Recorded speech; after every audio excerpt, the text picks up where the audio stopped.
Nama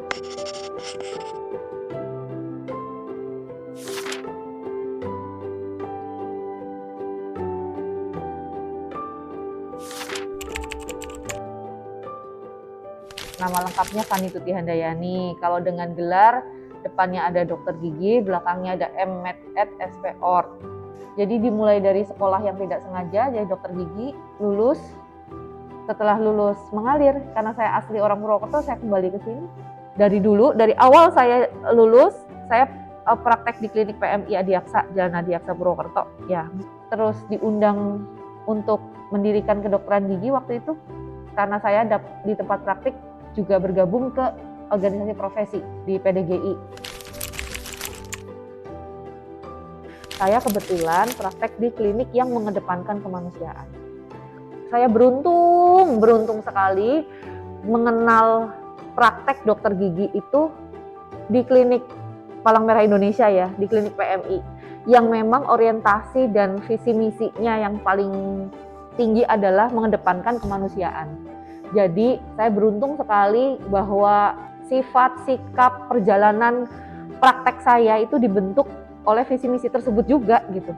Dari awal berpraktek sudah berada di koridor memberi pelayanan yang sebaik-baiknya kepada pasien tanpa unsur yang sifatnya komersil. 19 tahun menjadi dokter gigi, frame waktunya cukup panjang. Tiap waktu itu kesulitannya beda-beda. Tapi waktu frame yang di sini, yang jadi dokter gigi di awal-awal, itu yang paling kerasa adalah yaitu kasusnya itu dari yang ringan sampai berat, itu kita harus bisa handle. Tantangan terbesarnya adalah kalau kasusnya nggak bisa saya handle.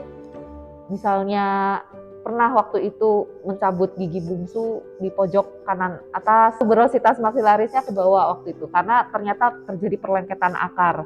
Tantangannya ya harus bisa karena di situ ya cuma ada saya.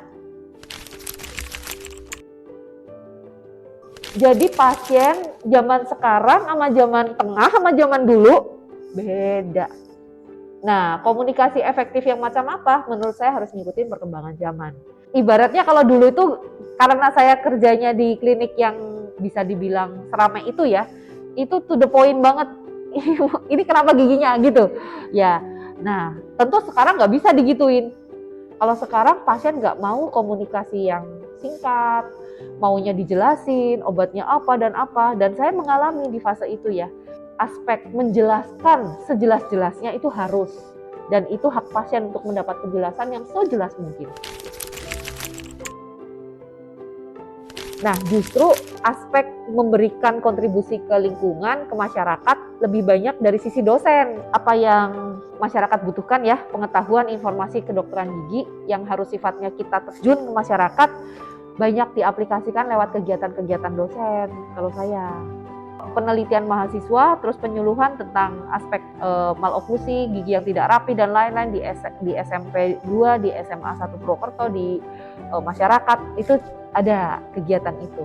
Kita memberikan penyuluhan, pengarahan ke masyarakat secara cukup sering ya, 1 semester 1 kali, minimal banget 1 tahun 1 kali ada yang ajang seperti itu. Salah satunya yaitu atur waktunya supaya pasien itu nggak datang duduk nunggu lama. Semua pasien udah terprogram, terencana mau ketemu saya berapa lama dan di jam berapa. Selalu jadi tujuan saya ya, memberikan pelayanan yang berkualitas itu emang benar-benar tujuan saya. Makanya saya mencoba untuk salah satunya dengan bantuan admin ya, itu semua pasien berhak atas waktu yang berkualitas. Jadi ada reservasi, ada setiap pasien diberikan waktu yang cukup. Misalnya pasien mau konsultasi sekian menit, pasien untuk pemasangan insersi pertama bracket sekian jam, untuk yang kontrolnya tiap-tiap kasus berbeda-beda. Jadi itu diatur dengan jadwal semuanya gitu. Kadang-kadang misalnya ada tugas keluar kota atau nggak bisa praktek dalam beberapa waktu, adminnya yang berperan untuk mengatur pasien mana pindah ke hari apa, pasien mana pindah ke hari apa. Dan memang menurut saya, apalagi udah levelnya di spesialis ya, itu ekspektasi pasien tuh tinggi.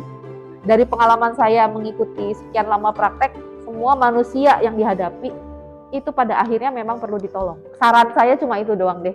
Selalu ingat, esensi dari menjadi dokter gigi itu bukan cuma mendapatkan gelar yang akhirnya bisa berbisnis atau bisa menjadi sebuah pekerjaan gitu ya, bukan. Tapi sebuah pengabdian, itu harus selalu ada di hati.